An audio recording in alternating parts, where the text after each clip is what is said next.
Do you carry a gun? Bad idea, says Hollywood.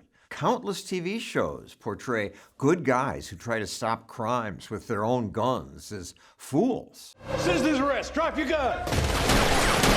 The wise police officer sums it up. Leave it to a good guy with a gun to really screw things up. Liberal politicians agree. A good guy with a gun will stop the bad guys with a gun. It doesn't hold up. It doesn't, say experts, the media feature. Good guy with a gun statistically isn't realistic. It's an adolescent rescue fantasy. An adolescent rescue fantasy? Now, I'm no gun person. I was raised among lefty gun haters. I assumed Hollywood and the media told the truth. But then, 17 years ago, I hired the best data analyzer I know. That very tall guy on the left, John Lott, here talking to the nearly as tall John Lott, his father, a criminal justice researcher who wrote this book. More guns, less crime? I was skeptical, and some researchers questioned Lott's data, but I've come to believe Lott is making a good point. In places where bad guys fear a good guy might be armed, crime tends to fall. Often just showing a weapon is enough to stop an assault. Police don't track such events, but these days some are posted on the web. Here an employee grabs her gun and the robber runs away. And again here. 3 robbers caught on camera breaking into a home in Atlanta. The men scramble to escape as the woman chases them. When a civilian tries to stop one of these instances, they're overwhelmingly successful. So why do all these TV shows lecture us about how it doesn't work? The gun control groups brag about working with the screenwriters and the producers for the shows. This group even boasts about its partnership with Hollywood and how they're consulted on scripts. There's major star power behind an effort to rewrite the script on how guns are used in Hollywood. They think they're making us safer because they believe FBI reports that say shooters being killed by citizens is rare. Why does the FBI say that? They're simply missing a huge number of cases. For example, the FBI includes the famous Pulse nightclub shooting. At least 50 people are dead. 1 week afterwards, there was a similar attack at a nightclub in South Carolina. There, a concealed carrier took down the shooter.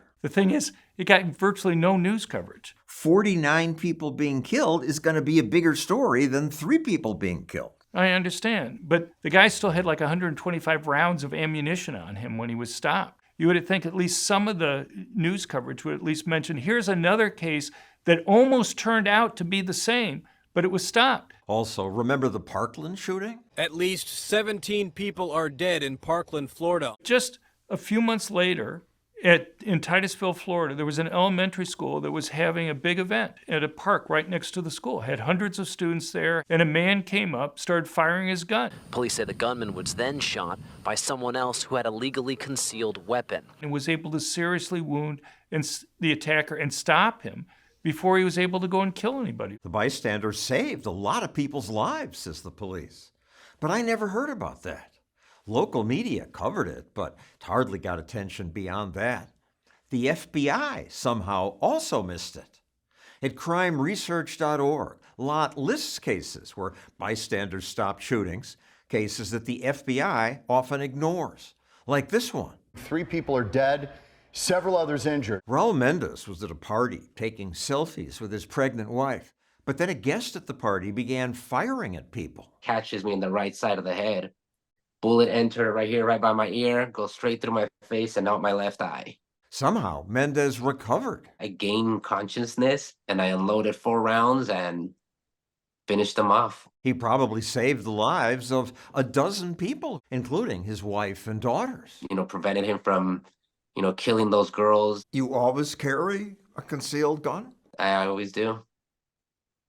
Why? It's just about being prepared. The FBI records instances like this, but somehow they have no record of your case. They're not recording the true numbers, guns actually saved. It's one of many cases like that the FBI is missing. It happened. Why wouldn't they include this? There's a lot of political views that people let infect their data.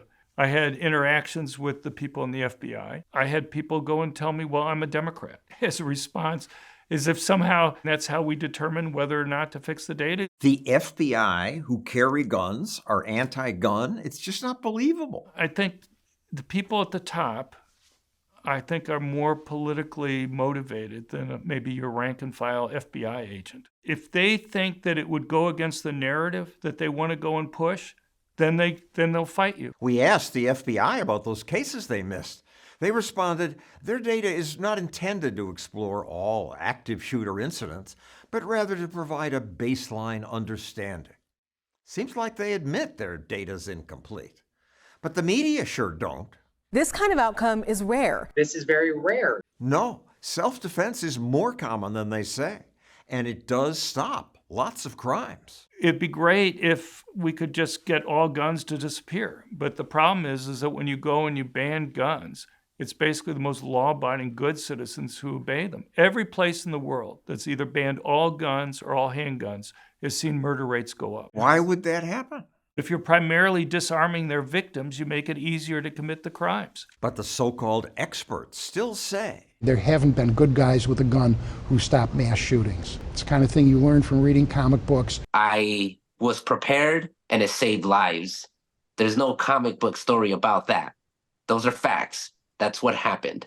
I was there. I'm sure there's many more out there that'll go unheard.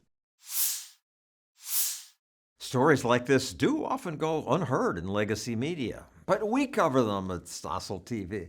So if you like what we do, click that button and share this video.